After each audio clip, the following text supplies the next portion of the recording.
नमस्कार दोस्तों। डे 3 में आप सबों का बहुत बहुत स्वागत है। I am sorry for being late because I lost my father. इस वजह से दोस्तों हम लोग वीडियो को लेकर नहीं आए थे, लेकिन अब जो है लगातार हम वीडियो को डिस्कस करेंगे। और आज का जो हमारा एपिसोड होगा वो बाकी दो जो हम लोग किए थे उससे आगे करेंगे। और इसमें हम लोग क्या कर रहे हैं दोस्तों, अगर आप नए हैं तो कॉमन एरर को पढ़ रहे हैं और यही सबसे बेटर वे है किसी चीज़ों को पढ़ने का। तो चलिए क्वेश्चन समझते हैं। क्वेश्चन है स्कारसली had the train stopped at the platform then the passengers started pushing each other to enter the train। देखिए इसमें अगर आप ओवरऑल इसका आइडिया लेंगे, सबसे पहले ये देखिए लेटेस्ट क्वेश्चन है, टीयर 2 में पूछा हुआ क्वेश्चन है। इसमें कहाँ पर गलती है, चार ऑप्शन दिए गए, इसी का चार ऑप्शन तोड़ कर दिया गया। इसमें गलती कहाँ है दोस्तों? देखिए ये सेंटेंस बहुत इंपॉर्टेंट है, कई बार प्रीलिम्स प्री के एग्जाम में भी रिपीट किया गया, एसएससी सीजीएल के, ठीक है, कई सारे अलग अलग एग्जाम में रिपीट होता है।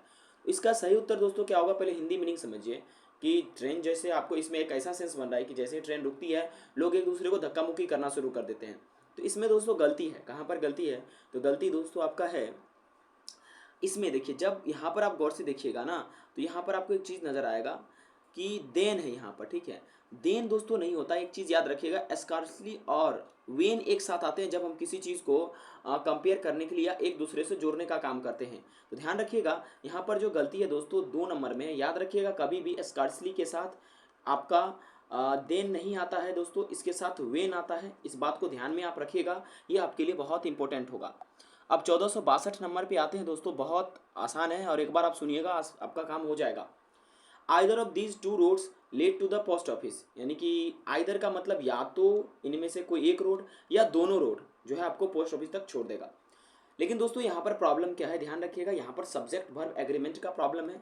वो प्रॉब्लम ये है दोस्तों, देखिए जब कभी आप सेंटेंस में चाहे आइदर ऑफ का इस्तेमाल करो, इधर मैं लिख दे रहा हूँ, आइदर ऑफ आप लगाओ या नाइदर ऑफ लगाओ। देखिए बहुत लोग इसको नीदर भी पढ़ते हैं, या एवरीवन लगाओ या नो वन लगाओ। याद रखिएगा इसके साथ नाउन क्या आता है उससे कोई फर्क नहीं पड़ता, नाउन इसके साथ क्या आता है वो कोई फर्क नहीं पड़ता, लेकिन इसके साथ वर्ब यानी वर्ब हमेशा सिंगुलर आना चाहिए। अगर सिंगुलर वर्ब आया तो यहाँ पर वर्ब के रूप में LEAD इस्तेमाल किया है जो वहाँ तक पहुँचाने का काम कर रहा है। इसके लिए ये LEAD लीड आप कह सकते हैं, ये आपका प्लूरल वर्ब है और इसमें जब एस लगाएंगे तो ये सिंगुलर बनेगा। आप ये देखिए, इसलिए इसके 3 में गलती है। याद रखिएगा इस बात को, जो मैं नोट आपको करा रहा हूँ, ठीक है। अब दोस्तों पहुँचते हैं 1463 नंबर पे, जो कि अपने आप में बहुत इंपॉर्टेंट है। I am sure to succeed at the long run. दोस्तों इसमें गलती है, कहाँ पर गलती है दोस्तों? इसमें देखिए कभी भी आप सक्सीड एट नहीं सुने होंगे, आप लोग सक्सीड इन सुने होंगे, ठीक है।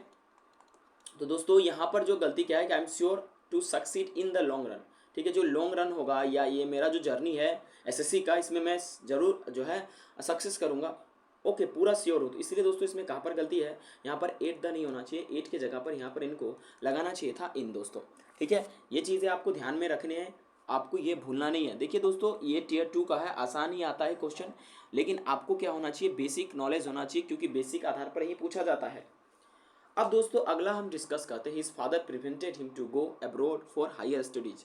दोस्तों इस तरह के कॉमन एरर बहुत बार रिपीट हुआ है। आपको मैं बता दूं यहाँ पर इसका मतलब क्या हुआ कि उसके पिताजी जो हायर स्टडी करने के लिए रोक दिए, जाने नहीं दिए, प्रिवेंट कर दिए। प्रिवेंट का मतलब क्या होता है, रोकना। लेकिन ध्यान रखिएगा जब कभी सेंटेंस में प्रिवेंटेड यूज किया गया है और समवन टू, अब दोस्तों यहाँ पर टू के बाद क्या है, गो लगाया गया है, तो याद रखिएगा ये गलत है। टू के बाद यहाँ पर ING इनको लगाना चाहिए, गोइंग इनको यूज करना चाहिए था, ठीक है। His father prevented him from to going abroad, ठीक है दोस्तों। क्या होगा दोस्तों, टू गोइंग अब्रोड। ये चीज़ें आपको ध्यान में रखने होंगे, ठीक है, बिल्कुल ये ध्यान में आपको रखने होंगे। तो यहाँ पर दोस्तों क्या इस्तेमाल होगा, तो यहाँ पर दोस्तों ING इस्तेमाल होगा, तो यहाँ पर टू गो के जगह पर दोस्तों गोइंग हो जाएगा, ठीक है, ओके। और यहाँ पर एक चीज़ और आपको ध्यान में रखना पड़ेगा कि जब हम कोई चीज़ रोकते हैं, इसके अलावा बहुत सारा दोस्तों है, जैसे आप लोग सुने होंगे इस चीज़ को, बहुत ध्यान में भी आपको रखना पड़ेगा, काफ़ी इंपॉर्टेंट है दोस्तों। एनालाइज करके पढ़ना ही अलग बात है और अपने मन से किसी चीज़ को पढ़ना वो अलग बात है। अब लगातार MCQ आप कर रहे हैं लेकिन उसको एनालाइज नहीं कर रहे हैं, तो अगली बार जो प्रश्न उसी बेस पे आएगा, you want to be able to solve that kind of question. So इस बात को आपको ध्यान में रखने होंगे, हर हाल में रखने होंगे दोस्तों, ठीक है। तो ये ध्यान में रहेगा आपको। यहाँ पर जो आपको क्या करना था, टू को काट कर यहाँ पर फ्रॉम लगाना था और उसके बाद गोइंग लगाना था। अगर आपको इसके बारे में आइडिया नहीं होता अगर, तो फिर भी आप गोइंग यहाँ पर होता, 3 में एरर आपका हो जाता, ठीक है। ये चीज़ें आपको ध्यान में रखने पड़ेंगे। और एक दोस्तों और है एडिक्टेड टू। एडिक्टेड टू जब कभी होता है तो उसके साथ हमेशा फिर वर्ब आएगा आईएनजी में, जैसे she is addicted to smoking, not smoke. ठीक है, चलिए आगे बात करते हैं 1465 नंबर पे। She don't go for a walk every day, ये सबसे वाहियात क्वेश्चन है। ठीक है, और जो बच्चे इसे नहीं कर पाएंगे तो आप समझिए ग्रामर में आप बहुत वीक है, you have to study from very basic. तो दोस्तों यहाँ पर क्या गलती है, यहाँ पर दोस्तों डज लगना चाहिए। क्यों डजंट लगना चाहिए, क्योंकि देखो सी क्या है, थर्ड पर्सन सिंगुलर है और इसके साथ वर्ब भी सिंगुलर होगा। आपको पता है डू एक प्लूरल वर्ब है और डज आपका क्या है दोस्तों, सिंगुलर वर्ब है। इसलिए दोस्तों इसके किस पार्ट में एरर है, तीसरे पार्ट में एरर है। ठीक है, चलिए दोस्तों अब 65 के बाद पहुंचते हैं हम लोग 66 पे। ठीक है, अब देखिए 66 में भी अंडरस्टैंडिंग वाला चीज़ है और बात आपको लिखाऊंगा भी, आपको ध्यान में ये रखने पड़ेंगे। ठीक है, देखिए दोस्तों इसमें क्या है, a lot of food we serve are wasted, जो फूड हम लोग सर्व करे थे बहुत उसमें से बर्बाद हो गया। तो देखिए सबसे बड़ी बात कि सेंटेंस में ए लॉट ऑफ अगर इस्तेमाल किया गया हो या ए प्लेंटी ऑफ इस्तेमाल किया गया हो तो आप यूं समझ सकते हैं, आप इसको कलेक्टिव नाउन के श्रेणी में अनकाउंटेबल नाउन में जो आता है कंबाइन करने के लिए आप उस पर ज़्यादा जोर नहीं दीजिए। देखिए ए लॉट ऑफ के बाद अगर सीधा समझिए एक ठेठ भाषा में, ए लॉट ऑफ के बाद अगर अनकाउंटेबल नाउन आता है, ध्यान में रखिएगा अनकाउंटेबल नाउन अगर आ गया, ठीक है, तो उस स्थिति में आपको इसको सिंगुलर ट्रीट किया जाता है। और ए लॉट ऑफ फूड, यहाँ पर फूड क्या है दोस्तों, फूड को आप लोग सिंगुलर ट्रीट करेंगे क्योंकि फूड को काउंट नहीं किया जा सकता, अनकाउंटेबल है। इसलिए जब सिंगुलर ट्रीट करेंगे तो इसके लिए वर्ब इस्तेमाल हुआ है आपका आर, इसके लिए कौन सा वर्ब इस्तेमाल हुआ, आर, जबकि आर नहीं, यहाँ पर इज लगना चाहिए था। इसके किस पार्ट में गलती है, आर वेस्टेड में गलती, यहाँ पर इज वेस्टेड होना चाहिए था। चलिए दोस्तों अब 1466 के बाद हम पहुंचते हैं 1467 नंबर क्वेश्चन पे। आपको मैं वन बाय वन करके सारा के सारा समझा रहा हूं और आपको ये ध्यान में रखने होंगे। ठीक है दोस्तों यहाँ पर जो ध्यान दीजिएगा, आप 67 नंबर पे हम आते हैं। ठीक है, he tried to run away but was soon overtook by some policeman. दोस्तों यहाँ पर बहुत बड़ा ब्लंडर है। देखिए सबसे पहले ब्लंडर क्या क्या है दोस्तों, ध्यान में रखिएगा कि कभी भी सेंटेंस में अगर सब्जेक्ट आते हैं, ध्यान रखिएगा इस बात को, अगर उसके बाद वाज या वेयर का इस्तेमाल किया गया है और उसके बाद दोस्तों आपका कोई एडवर्ब है तो ध्यान में आप रखिएगा इसके बाद V3 का इस्तेमाल होता है। आप ये पेसिव स्ट्रक्चर में भी देखते हैं। तो ओवरटेक हो गया V1, ओवरटुक V2 और ओवरटेकन यहाँ पर यूज करना चाहिए था, ये गलती हो गया इनसे, क्योंकि सेंटेंस किस में है, पास्ट में, और यहाँ पर वाज का इस्तेमाल करने के बाद सुन का इस्तेमाल किया गया है जो कि एडवर्ब है। ठीक है, तो यहाँ पर ओवरटुक नहीं होना चाहिए था, ओवरटेकन होना चाहिए था। ये चीज़ें आपको क्लियर रहेगा। ठीक है, सब्जेक्ट प्लस वाज या वेयर या एडवर्ब यूज करते हैं तो उसके बाद V3 आता है। इस ये सेम चीज़ इज एम आर में भी होता है, इज एम आर, ठीक है, प्लस V3 आता है प्लस ऑब्जेक्ट आता है। अच्छा 1468 नंबर पे हम आपके साथ चर्चा करते हैं। No one have ever paid me such a nice compliment. क्या बात है, अच्छी सेंटेंस है, किसी ने इस तरह का कॉम्प्लीमेंट मुझे नहीं दिया। तो देखिए इस प्रकार के जो क्वेश्चन है इसको आप कैसे बनाएंगे, क्या तरीका है दोस्तों, सबसे पहले समझते हैं। ठीक है, नो वन हैव, पहले इस बात को समझते हैं, ये आपका प्रेजेंट परफेक्ट टेंस में वाक्य है, छोड़िए खैर ये बात। नो वन आपको अभी मैं तनी देर पहले, थोड़ा देर पहले, लिटिल वाइल अगो मैंने आपको बताया था, चाहे नो वन हो दोस्तों, एवरीवन हो या एवरीबडी हो, ठीक है, नो बडी हो, ठीक है, या नन हो या नो वन हो दोस्तों, ये तभी ऊपर में किया ही था। ठीक है, तो ये सारे नो वन का स्पेलिंग आपको ऐसा होता है। ठीक है, लेकिन आप उस पर ज़्यादा आता है लिखने के लिए, ज़्यादा गौर नहीं दो। यहाँ पर जो है हैव आपका एक प्लूरल वर्ब है, सिंगुलर नहीं है, जबकि मैंने क्या बताया था, everyone, everybody, no one, nobody, no one, ये जितने के जितने सब शब्द हैं सबके साथ अगर सब्जेक्ट रूप में इसके इस्तेमाल किया जाता है तो इसके साथ वर्ब आपको लगता है सिंगुलर, तो यहाँ पर इसको हैज का इस्तेमाल करना चाहिए, हैव गलत है। इसीलिए दोस्तों 1468 के 3 में एरर है। ठीक है, अच्छा इस चीज़ को समझते पहले देखिए, एरर निकालने का सबसे आसान तरीका है कि आप सेंटेंस को पूरा पढ़िए, मीनिंग समझिए, उसके बाद आगे बढ़िए। क्वेश्चन क्या कह रहा है, what is the name of the Swami who autobiography impressed you so much. देखिए यहाँ पर हुम नहीं होना चाहिए, आप ही सोचिए, हुम कई सार मतलब होता है, कोई ऐसा लेकर देता है सेंस, नहीं देता है, आप ही बैठाइए, सिर्फ आप ग्रामर को छोड़ दीजिए, यहाँ पर सेंस बैठाइए। What is the name of the swami whom autobiography impressed you so much, यहाँ तो ये गलती है। देखिए यहाँ पर जिसका है, जिसका का सेंस बन रहा है, जिसका का सेंस नहीं, मतलब उस स्वामी का क्या नाम है जिसका ऑटोबायोग्राफी, जिनका या जिसका ऑटोबायोग्राफी तुमको बहुत इंप्रेस किया था। ठीक है, तो यहाँ पर हुम नहीं होना चाहिए। हुम कब इस्तेमाल करते हैं, जब ऑब्जेक्ट के रूप में हम पर्सन को ट्रीट करते हैं, और हु कब इस्तेमाल करते हैं, जब नॉमिनेटिव केस के लिए बात करते हैं। इसलिए दोस्तों यहाँ पर हुज होना चाहिए, क्या होना चाहिए था दोस्तों, हुज। क्यों होना चाहिए आपने ये भी देखा, हु पर्सन के लिए, हुइच थिंग्स के लिए, इस बात को ध्यान में रखिएगा। आपको जो मैं बताने के लिए जा रहा हूँ ये चीज़ ध्यान में रखिएगा, मैं आपको कुछ लिख दे रहा हूँ। यहाँ पर ये बात आपको बिल्कुल ध्यान रखना, हु किसके लिए इस्तेमाल होगा, पर्सन के लिए इस्तेमाल होगा, ठीक है दोस्तों। इसके अलावा विच अगर हम इस्तेमाल कर रहे हैं थिंग्स, थिंग्स निर्जीव वस्तु जो है उसके लिए, ठीक है। और हुम हम ऑब्जेक्ट के लिए, पर्सन के लिए ऑब्जेक्टिव केस में इस्तेमाल करते हैं, और हुज आप इस्तेमाल करते हैं जिसके सेंस में, इसलिए यहाँ पर 2 नंबर में गलती है दोस्तों। 1470, ठीक है। चलिए दोस्तों, every soldier and every officer was in their place. दोस्तों ये जितना का जितना क्वेश्चन उठाया गया ना, एक कॉमन एरर इन इंग्लिश एक बुक है, गोविंद प्रसाद सिंह सर का बुक है, किरण पब्लिकेशन का सारा उसी से उठा कर दिया गया पीटीआर 2 में क्वेश्चन। एक बार अगर वो आप पढ़ लेंगे ना, आपका काम खल्लास हो जाएगा, ठीक है। Every soldier and every officer, देखिए एवरी और एवरी करके जब सेंटेंस जुड़ता है और उसके साथ सिंगुलर काउंटेबल नाउन आता है, यहाँ पर सोल्जर भी सिंगुलर है, नाउन है, और ऑफिसर भी आपका सिंगल नाउन है। तो दोस्तों इसके लिए जो यहाँ पर हम जिस आपका प्रोनाउन को इस्तेमाल करते हैं वो देयर नहीं होता, वो मतलब सिंगुलर प्रोनाउन के लिए आता है। यहाँ पर आप हीज इस्तेमाल कर सकते हैं, याद रखिएगा इस बात को, बिल्कुल ध्यान में आपको रखने हैं, क्योंकि एवरी सिंगुलर यहाँ पर सॉरी एवरी सोल्जर यहाँ पर सिंगुलर है, तो इसके लिए यहाँ पर दोस्तों पॉजिटिव में ही जाना चाहिए था, ना कि देयर। देयर आपका है प्रोनाउन में आता है, मतलब एडजेक्टिव का ये काम करता है, लेकिन ये यहाँ पर क्या आना चाहिए था, ही जाना चाहिए था, जो मैंने यहाँ लिखा है, ठीक है। और ये स्ट्रक्चर भी याद रखिएगा, एवरी करके, और अगर ईच करके भी होता, सिंगुलर नाउन होता, तो यहाँ पर हीच का इस्तेमाल होना चाहिए था, इसलिए कहाँ पर गलती है दोस्तों, 3 नंबर में। आप इसका पीडीएफ आप हमसे ले सकते हैं दोस्तों, आप कमेंट बॉक्स में कमेंट कर दीजिए, जो मैंने इसका पूरा मैं दोस्तों एनालाइज करके आपको मैं टेलीग्राम ग्रुप या अपने कम्युनिटी टैब में डाल दूंगा। Abhika hops getting a distinction in English. तो दोस्तों इसमें क्या है, इसमें कहाँ पर गलती है दोस्तों, देखिए सेंटेंस को देखिएगा, ठीक है।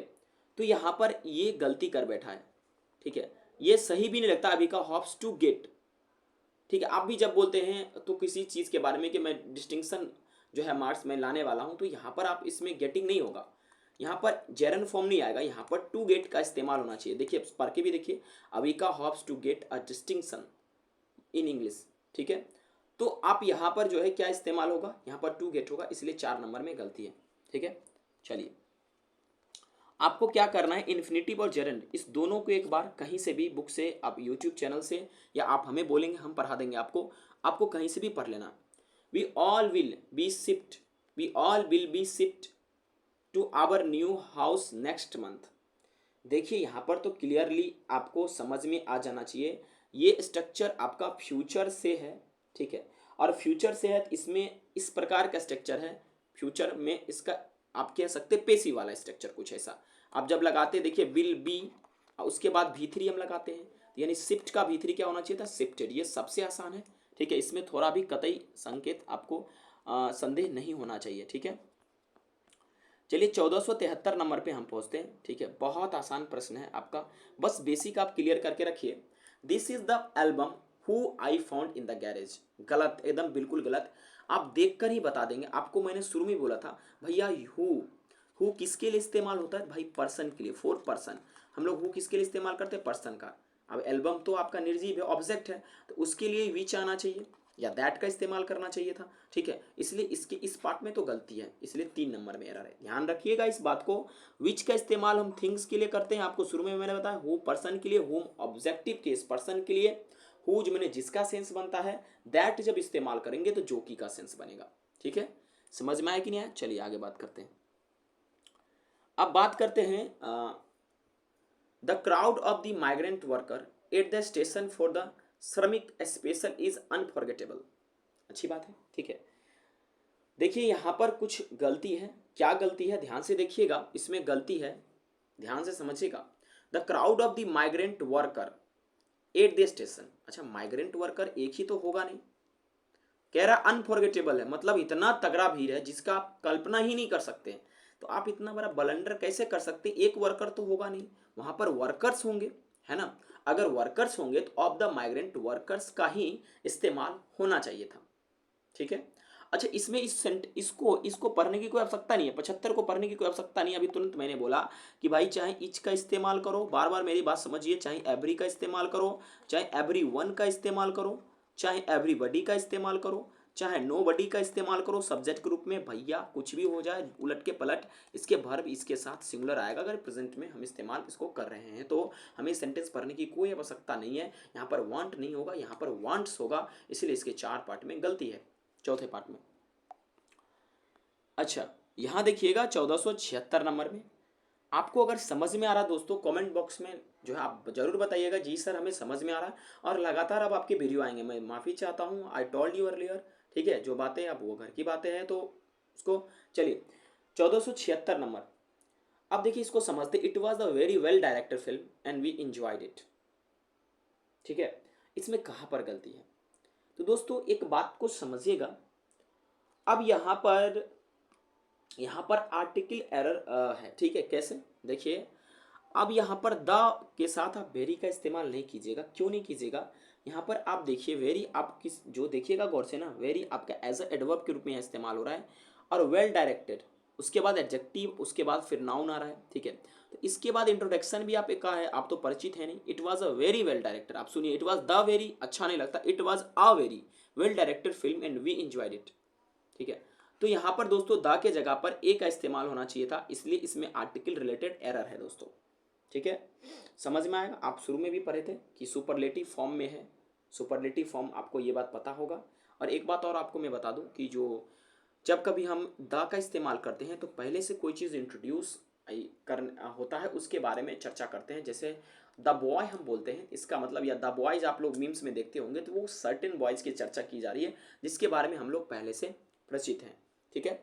आगे बात करते हैं 1477 नंबर। दोस्तों मैं बार बार आपको कह रहा हूं कि कॉमन एरर को एनालाइज करके पढ़िए, आप एक बार में डायरेक्ट आंसर याद नहीं कीजिए, उससे कोई फायदा नहीं होने वाला है। This is the biggest problem with student, यही सबसे बड़ा समस्या हो जाता है विद्यार्थियों के साथ। If the economy fails this year it reflects badly on the government, ठीक है। देखिए इसमें क्या कह रहा है और क्या हमें ध्यान में रखने होंगे इसमें। 1477 में जब आप देखिएगा तो यहाँ पर कंडीशनल सेंटेंस है। क्या कंडीशनल सेंटेंस है? बहुत आसान है, आपको मैं बता दूं, ये टीयर 1 इस बार पूछा हुआ है, 22 में पूछा हुआ क्वेश्चन है, शिफ्ट आपके 1 में। आपको पता है इफ के बाद अगर आप प्रेजेंट टेंस का इस्तेमाल करते हैं तो वहां पर आपका ये प्रेजेंट इंडेफिनिट में आता है सब्जेक्ट प्लस V1 या V5 प्लस ऑब्जेक्ट, और जो दूसरा पार्ट होता है उसमें सेल या विल लगता है, यस या नो, ठीक है। तो ये तो सही है। इफ द इकोनॉमी फेल्स, अगर इकोनॉमी फेल होता है तो इस साल, तो it reflects badly, it reflect नहीं होगा यहाँ पर, वैसे भी गलत है, आपको देखिए इट रिफ्लेक्ट्स होना चाहिए, ऐसे भी गलत है, ओके। लेकिन इट विल रिफ्लेक्ट होगा, क्यों होगा? क्योंकि अगर एक इसमें प्रेजेंटेटिव में, दूसरा आपका फ्यूचर में होता है, ठीक है, याद रखिएगा। वैसे भी अगर इफ के बाद अगर पास्ट टेंस यूज किया गया है तो इधर वेयर का इस्तेमाल होगा, अगर पास्ट परफेक्ट है तो हैड का इस्तेमाल या कुड का इस्तेमाल हो सकता है। इसलिए कहाँ गलती है चेक कीजिए, तो इट रिफ्लेक्ट में गलती है 1477 का 1 में, ठीक है। और ये सारे के सारे चीज़ दोस्तों मैंने आपको टेलीग्राम ग्रुप में या जो भी है दोस्तों उसमें मैं आपको डाल दूंगा, ठीक है। आप लोग इसका जरूर आइडिया ले लीजिएगा दोस्तों, ठीक है। अब हम बात करते हैं 1478 नंबर पे, ठीक है। 1478 नंबर में क्या कह रहा है? No one where. देखिए अब आगे बात करने की कोई आवश्यकता नहीं है, हम पढ़ेंगे भी नहीं, इसको देख कर ही आंसर दे देंगे। मैंने शुरू में बोला, देखो कितना एक ही तरह की चीज़ बार बार पूछा जा रहा है। No one was, no one was present when I enter the hall, कोई वहां पर उपस्थित नहीं था, कोई नहीं उपस्थित था जब मैं हॉल में इंटर किया। इतना ही काफ़ी है, समय बचेगा। नो वन के बाद वाज आएगा, आगे हमें नहीं पढ़ना है। बाकी एक ही एरर होता है सेंटेंस में, ये चीज़ें आपको ध्यान में रखनी होंगी। 1479 पे हम चर्चा करते हैं। देखिए मैं बार बार कह रहा हूँ, ये भी आपकी किरण के कॉमन एरर से पूछा हुआ है, ठीक है। बुक का नाम है गोविंद प्रसाद सिंह के द्वारा लिखा गया है ये बुक, जो बहुत अच्छा किताब है। मैं उससे अगर कहिएगा तो कॉमन एरर आपको मैं पढ़ा दूंगा। चलिए चर्चा करते हैं 1479 नंबर क्वेश्चन पे, ठीक है। सिंपल सा है दोस्तों। देखिए अब हम कहाँ पर क्या इस्तेमाल करते हैं दोस्तों। देखिए my older brother which you will meet earlier meet later is a dentist, यहाँ पर गलती है, ऑल्डर नहीं होगा। ऑल्डर मैंने क्या होता है कि आप पुराना सा, आप वरिष्ठ लोगों के साथ ऐसा इस्तेमाल करते हैं।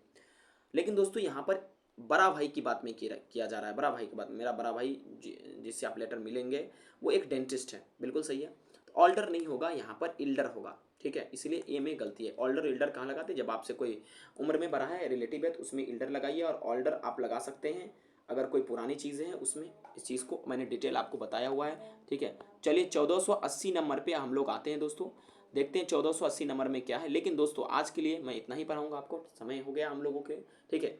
तो दोस्तों वीडियो कैसा लगा आप जरूर कमेंट बॉक्स में हमें बताइएगा, और लगातार हम और वीडियोज़ लेकर आएंगे आपके लिए। Thank you very much. अगर आप ये चाहते हैं कि हाँ सिनोनिम्स और एंटोनिम्स को इसी तरह से किरण की किताब से एनालाइज करके मैं आपको पढ़ाऊँ, तो डेफिनेटली आप कमेंट बॉक्स में आकर कमेंट कर सकते हैं। Thank you very much for watching this video.